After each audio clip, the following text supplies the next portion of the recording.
right, so it's been a while since we sat down. Over a month. Took a break from podcasting. Yeah. For a whole variety of reasons. We're back from the weekend, supposedly rested, but not really. And one thing that's been on our mind is that we're about to head out for the summer. Actually, literally everybody, I think. And although it looks like we're just fucking off and taking a break, we're not. Everyone's kind of working. Yep. And one thing we keep debating and discussing at work and at home is how do we start to properly manage our work-life balance? And we thought it'd be a topic that we should talk about. It's not that we're just starting to manage work-life balance. This has been an ongoing problem. It's been going for like 15, well, for life, but for the last 15 months in particular, for like working from home. But yeah, I think it's a worthy topic to start to really understand, especially as economies open back up and people start heading back into office. What does that mean?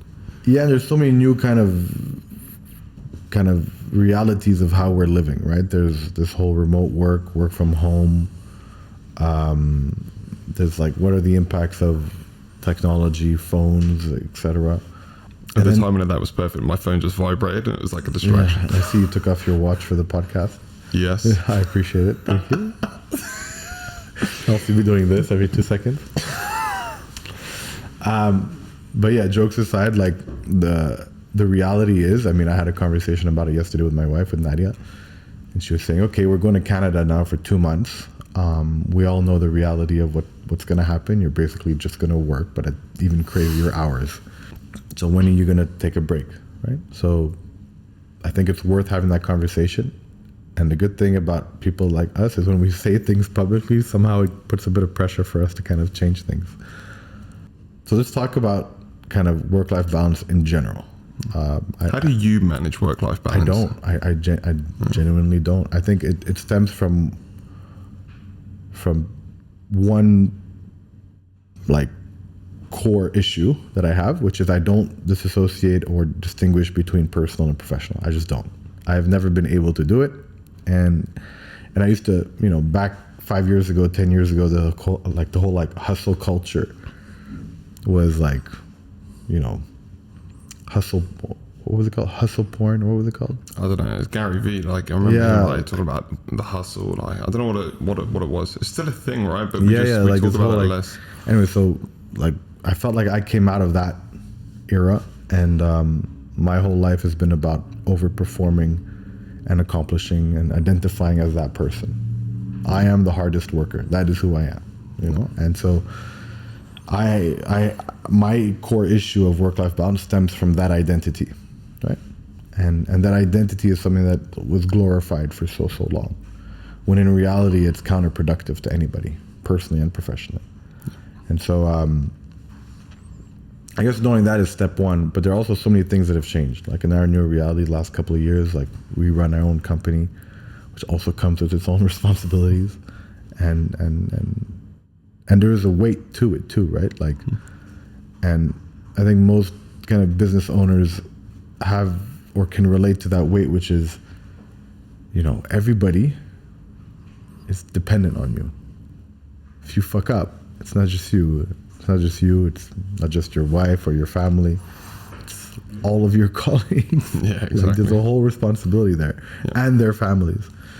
And so that weight also encroaches on your kind of ability to take a chill pill and relax. You have to find a way, though. I mean, you and me are the same in this sense. We differ in other parts, but when it comes to like work-life balance, my biggest issue, something that I'm actually currently dealing, and we'll talk about mental health, because mental health is actually an important piece of this. But one of the things that I'm trying to focus on is to stop bringing the way I operate with work into personal life. Oof, impossible. And yeah, I know it's impossible. What does that mean for, what do I actually mean by that? I mean, for the longest time, you focus on kind of, high performance, overwork, outwork other people.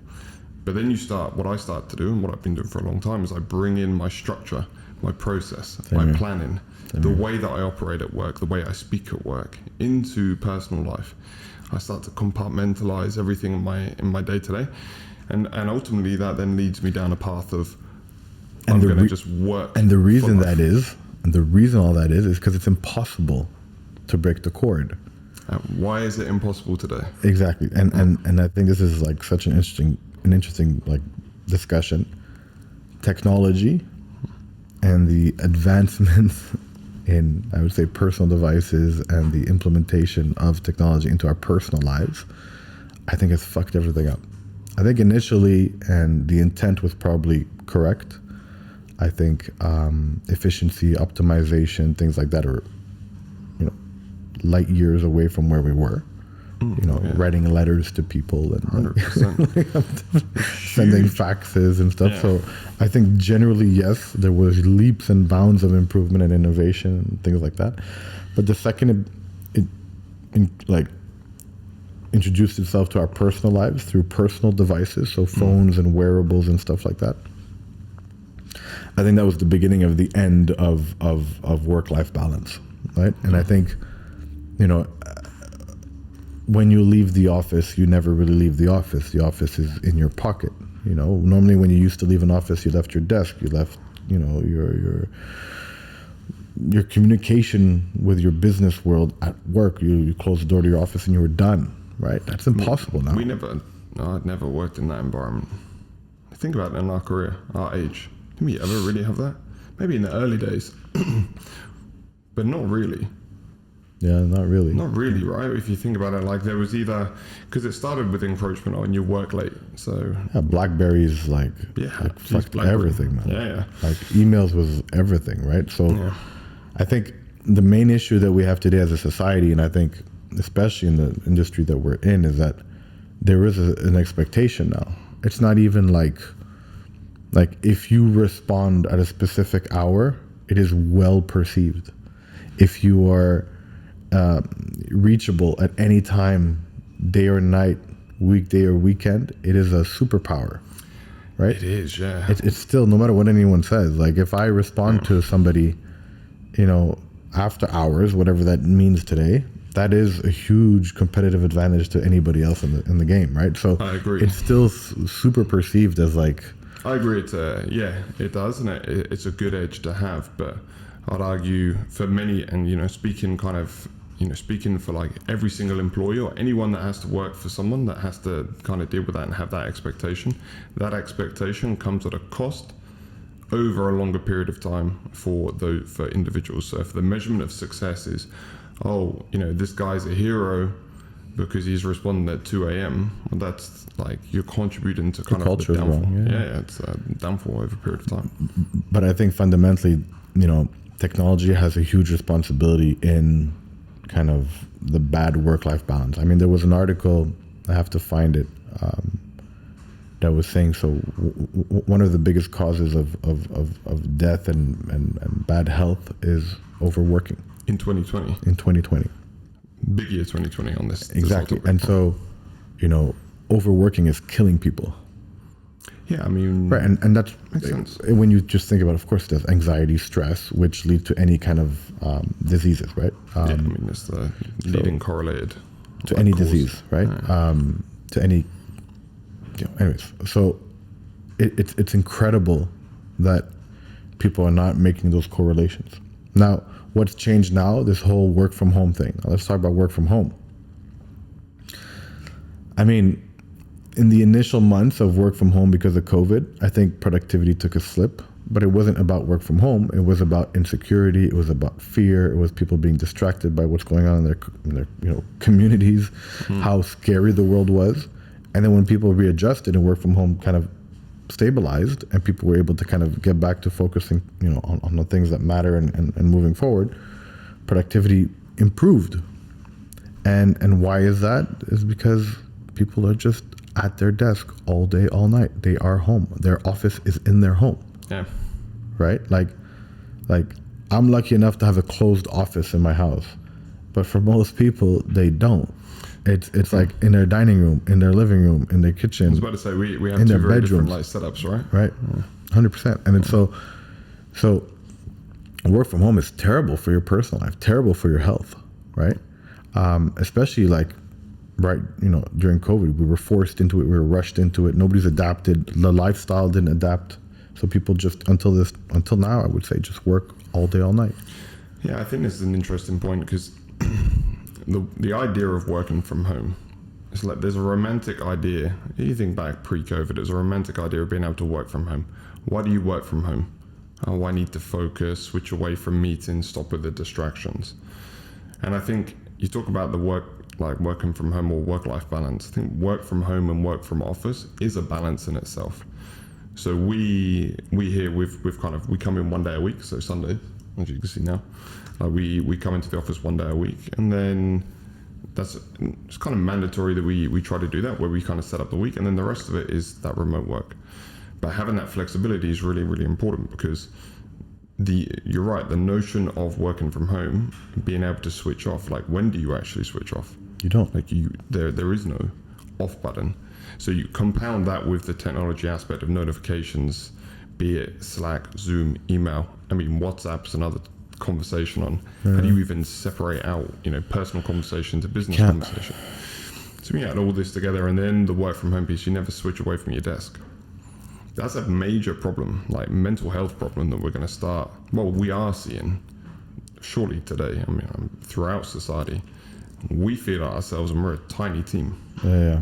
And I think the reason why we're having this conversation is, as this summer comes around and as we leave, so I'm leaving on the 29th, if I think about the impact of remote work, I'm basically going to be waking up early enough to have enough overlap with people. And now we're taking into our kind of the challenge of our work time zones, which is a new dimension, right? Yeah. If you think about that, especially for companies that are in Dubai, I think, and that have high expat kind of, staff, proportion of staff, a lot of these people are going to be working remotely this summer, and they're all from different parts of the world. And so imagine the strain, the stress, and the exhaustion on the general workforce of people working remotely that have to now incorporate not just work-life balance, but like the impact of time zones, into their work, right? So, people are going to be in the UK, people are going to be in Canada, people are going to be in Italy, people are going to be in Jordan, people are going to be, I think, Spain. You're going to Spain. Yeah. And so, like, everyone's going to be a bit everywhere, right? So time zones are going to be a thing. Yeah. And these are all great things on the surface, you know what I mean? But it's funny how whenever you think there's progress, in anything, the advent of technology, how it's improved, this and that and this and that, and it's allowed our economies to grow in efficiency and optimization, all this crap. The more you get to that kind of inflection point of that progress, and you're like, holy shit, actually it wasn't that great when I compare my life to how it used to be, or my life to my parents' life, depending on what you value. Yeah. And so I think the conversation also has to be our society's obsession with consumption, our society's obsession with growth. Everything, the only way the world sustains itself is through growth. So everything is incentivized towards that. I'll correct you on that. The only way the economy sustains itself, not the world, because the world can't sustain itself on continuous consumption and growth. Sure, but the principle of when an economy doesn't grow. Sure, if the measurement of success is growth, then yes. But it is. So it is, but that's part of the problem, right? We are trying to solve climate change. 100%. On an economy, based on the fact that you have to continuously consume, continuously inflate, and continuously grow. Yet the planet can't sustain that level of consumption. So you can't solve that with that measurement. And then think about, I don't think anyone's going to solve that issue, to be honest, at the moment. I don't think anyone's really thinking about how do you kind of redirect consumption towards something else that's more sustainable for the planet. There's a reset that needs to take place and a different measurement of a system, but that's a separate podcast. Yeah, but even that reset doesn't... reset is painful. Yeah, but even the reset doesn't suggest lower consumption. It's just a switch of a system. A switch of a system which doesn't incentivize consumption. You don't want to incentivize... We can't... Anyway, this is a separate topic. We're going to try to have one podcast This is a separate topic. without talking about crypto. But I wasn't going to go into the crypto piece. It's Bitcoin, not crypto. Fine, Bitcoin. But I think fundamentally, that is the problem. Our society Our society is absolutely obsessed with consumption. Like there is no two ways about it. Like everything is based on that narrative. Yeah. The more you have, the better you are, right? The more access you have, the more capital you have, the more material you have, the better off you are in life. The hierarchy of life. Like how do you measure someone's accomplishment or success? You measure it by how much he's accumulated. And so when you think about work-life balance, you think about, the main driver to achieving a work-life balance is getting a handle on that. To me, at least. So if you can manage your needs and wants and your consumption, then you put less strain on yourself to perform, to be available, to be quicker, faster, stronger. The more you focus on your life and not your work, because your work is what allows you to consume. Yeah. So work equals capital, capital equals consumption, and then you fit into that system. But if you focus more on life and you start to realize that life and capital or cash don't necessarily correlate all the time,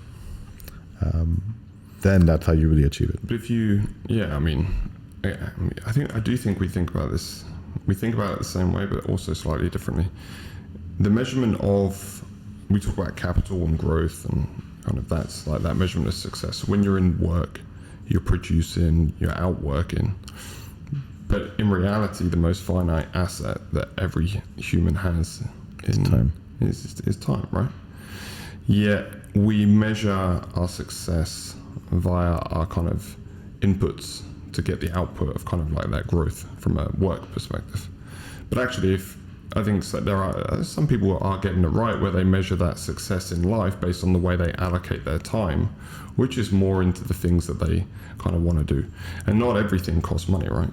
I mean, think about it, time with your kid, time with the family, with friends, like just sitting, chilling, meditating on like a beach corner. All these things you can go and do, and you just have to invest your time in the things or in yourself. And I think that's when we think about kind of that work-life balance piece. I think certainly my personal problem is that I do not invest my time in myself. I do not allocate time to myself. And when I do allocate that time, I typically go into a form of work, which is either work, as in what we're doing here, or like hobby. I justify my personal investments in kind of like I say like a passion for like Bitcoin and stuff, but that's work. I'm like having to work myself, so I'm not allocating time to switch off. And I think that kind of leads back to the technology piece. Technology doesn't enable us to switch off at all. I genuinely think at some point within the next 5 to 10 years, there will be a purge of technology. Yeah, you said this earlier. Okay, explain the purge of technology and then let's debate the purge. Because in what form it will come. Okay, so I think at some point people are going to start to realize how negative the impacts have been, and that the negative impacts of technology in personal devices, the negative impact outweighs the positive impact. So we're already seeing, in my mind, people kind of removing lots of the toxicity of personal devices that comes with kind of the apps. So unsubscribing to Instagram and Facebook and this and that for a variety of reasons. One, because they don't trust the platforms, but two, also because they realize that it doesn't bring them anything to their personal life. I think slowly we're starting to see people kind of remove notifications from their phones. We're starting to see people do not disturb functions being kind of used like crazy. We're starting to see reports that track how much you've been using your phone. We're starting to see, okay, there's a way to set your phone so that you can put the light that has no blue light, right? Yeah. So people are starting, products and devices and everything is starting to kind of cater to a world where people are starting to understand the negative impacts. And I think at a certain point, what's going to happen is people are going to realize, oh shit, like these personal devices are no good for me. They allow my employer or my clients or my professional life to encroach into my personal life. And in my personal life, it's making me focus my time on things that do not bring any value to me. And so at a certain point, I'm not saying technology will disappear, but the role in our lives that it plays and how it does that from a hardware and software perspective has to evolve. And so I can imagine a world, and I hope, that personal technology, personal devices are removed and it becomes an infrastructure support rather than a personal support. Yeah. So in other words, you have like TVs and fridges and you have fridges and TVs and speakers and doors and locks and cameras and all sorts of stuff that's infrastructure in your life rather than something that's in your pocket, in your ear, on your wrist. Yeah. Right? And so it will have less of a encroaching in your life kind of impact, but it'll play a role in facilitating or making your life easier through the infrastructure and how you engage with it on a non-personal level. Yeah. That's what I hope happens. I was about to say, I think it's idealistic. What's the realistic in your mind? I think if the likes of the behemoths of Amazon and Apple and Google don't build a conscience, then the likelihood of that happening is very low. If these organizations, if these brands go back to what they stand for, like the Googles remember that they're not supposed to be evil, if Apple remembers that they just, meant to make the world a better place, you know what I mean? Then I think we'll start to see, if they innovate in that space, if they create infrastructure for homes and for people that is not invasive, then I think it'll happen. I mean, if these organizations wake up, and I think they might be pushed to. I think consumers are going to be. I don't think it'll be a switch. Yeah. I don't think it'll happen like a revolution and people will just start throwing their devices and burning their phones. But I think at some point the consumer behavior might suggest that needs to happen. Yeah. I think Apple might get into TVs. It might get into like doors. It might get into like, mirrors. It might get into stuff like that, right? So I think that's likely to happen. And I think the role of technology has to change if people really consciously push to have a better work-life balance. Yeah, I think, so I see it differently. I see technology further encroach. And I think the purge piece, just on that one, I think the purge that I think we'll see is very similar to kind of what we're seeing now, which is the removal of apps. I think there'll be a cleanse. There was something that you didn't say, but I'll mention it. But the notification piece is really important. So I turn off notifications. You've removed social media or most of your social media, but you leave your notifications on, which is super interesting because you allow work to continuously distract you, whereas I switch that off, but I've stayed on social. But I don't really use social that much. So it's weird how we approach this. But the underlying truth is we've both decided to find a way to manage or control the way technology is impacting us. Yeah. Like with WhatsApp, at work we say like, hey, don't use WhatsApp for work, even though you and me are the two worst people for that. But all of these things. Anyway, so on the purge front, that's where I see that kind of happening. On the technology and the advancements, and I think we spoke about this on that work night out, right? For me, I see two worlds. I see the physical world and I see the digital world. And I actually think the growth in this digital world is going to become more and more prominent over the next kind of decade. And what that means is I feel like there's going to be periods of time where we switch off in the physical world and we just go out and live our daily lives and we do what we need to do in physical. But in the digital world is where, think of the VR headset type thing and how that advanced. And actually we have a world that's being created in the digital world. Yeah. We have our home, we have our friends, we hang out, we play games, we shop, we chat. And the advent of and the acceleration of what's it called? If Eddie was here, he'd say it immediately. What's that? The metaverse? Yeah, the metaverse. Yeah. everyone's imagining a world where we just live online. Well, we do. If you think about it today, like when you wake up in the day, like how much of your time is spent looking at a device? In reality, most of your day, yeah. it's most of your day, right? Like if we're Most looking of at your a waking screen, hours. if we're watching a smart TV, if you're looking at your phone. Yep. So, on average, you're spending at least 12, if not 15 hours a day connected in some way to technology. That's only going to accelerate. So I think the purge aspect, I think kind of where I think that there'll be that hybrid with what you're saying is, and this is a concept that you said before, which is people will go on holiday to resorts or islands that will specialize in no tech.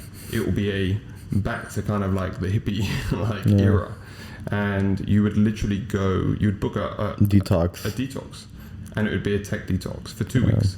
Come to our island. There's no Wi-Fi, no phones. That's where I think the hybrid. So that concept of, I think there'll be a segment of society, but I actually don't think the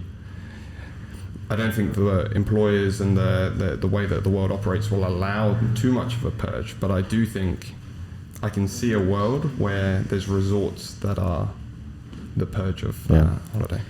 I mean, I don't know. I think the only way work-life balance is ever achieved is by the removal of technology to some extent from personal life. Yep. For multiple reasons, right?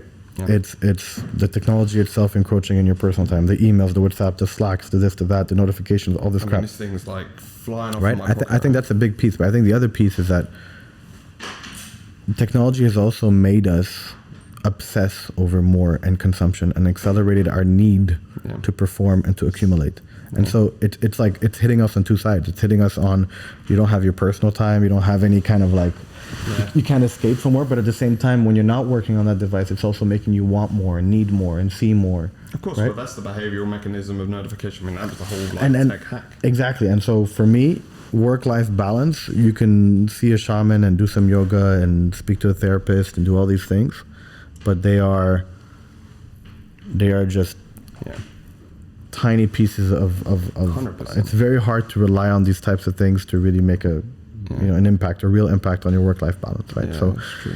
and at the end of the day, the reality is when people do the yoga or go to the gym or take a walk on the beach, and I'm speaking from experience here, all they've done is scheduled it.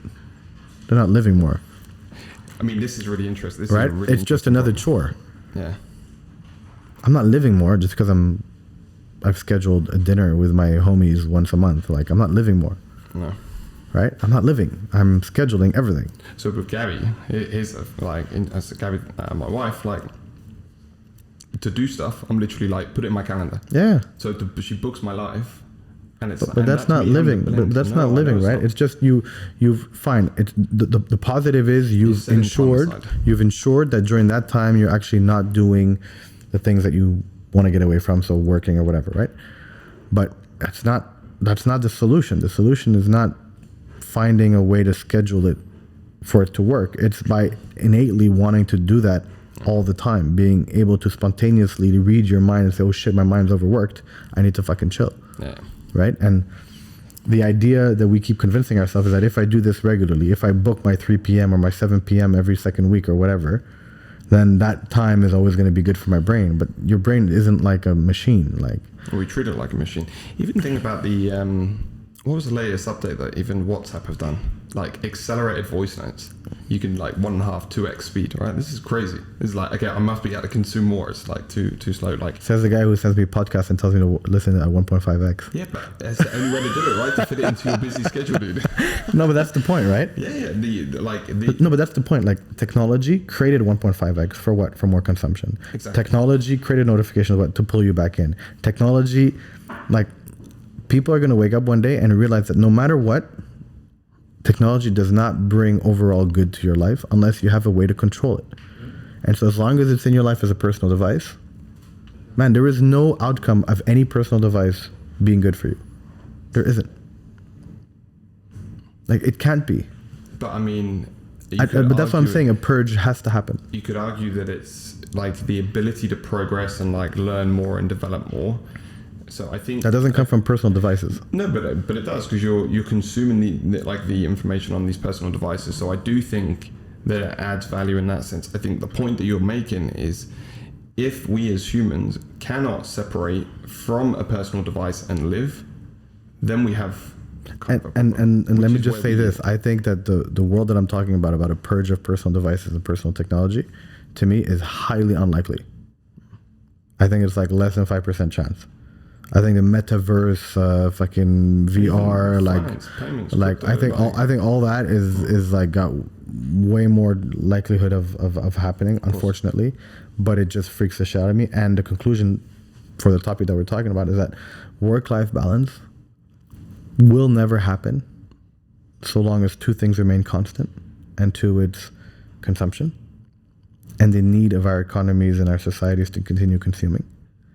And second, technology encroaches onto your personal time and personal space, and personal devices is the latest kind of manifestation of that. And so that I don't think is going to change either. But I do hope that the 5% somehow happens. And I think you're right. To some extent, you might have regions in the world, vacation hotspots. Go to Fiji, technology-free zones, which will be there. You know, no metaverse what here. Was your marketing line? Live like it was in the 70s. Yeah, exactly. Like I think that would be, that's probably the most likely outcome. Yeah. You know, and then when I think about, okay, what am I going to do when I make it? What's my dream? What's making it? Right. That's another topic. That's another podcast. But I think, to me, and I know to a lot of people, it's I'm going to buy a house on a piece of land in the middle of buttfuck nowhere and do nothing. Grow my own vegetables, grow my own food, meditate, sleep, exercise. Because in my mind, I need to continue consuming, making it, growing it. You know what I mean? And that's the thing. But that's the balance, right? That's this piece here. This is the mental health, work-life balance piece. We always are talking about something that will happen in the future. So you and me do this all the time. Oh, we'll buy a house. We'll chill on some land. Like, why don't we do that now? Like, why don't we find because we've given ourselves objectives. I know. Growth objectives. No, growth objectives in a work life. What about growth objectives in a personal life? Because in theory, we should do that now. Why? Because for a certain period of time in every year, we should go and do that. Because that investment in ourselves is an investment in the productivity in our output. Exactly. Like when we're at work, you and I both know, and you're terrible at this. 2.5 years without vacation for starters. Like if you actually go and proactively switch off for a month, you are more likely to work. Be way more valuable. Be way more valuable for that 11-month period that you're actually 100%. in office. Like for me personally, I try to get away. I mean, pre-COVID, let's forget, like this whole last 14 months has just been non-existent. But I try to take a bit of a break every 2 months. Yeah. My issue is that in that short break, I maybe switch off by day 5 and I'm back in the office by day 7. So it's really only a 2-day break. Yeah. So we're not perfect at it, but if you're able to find that balance and not delay personal objectives, like we have work objectives, why don't we have personal life objectives? Yeah. Like that's a good start from a mental health point of view. There's a good podcast you did actually last a couple of seasons back on mental health. Yeah. People should go listen to that. Yeah, and I think we need to talk about it again. Yeah. Because work-life balance, remote work, all this stuff requires it. Yeah. Anyhow, that's it. Good topic. Yeah.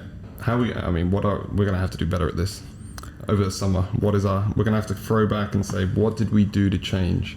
I think it's what you said, is setting personal objectives. I think so. Right? Not professional objectives. Yeah. So awesome. Set your personal objectives. Yeah. And that will help you manage and navigate towards a better work-life balance. 100%. Cool. Thank you.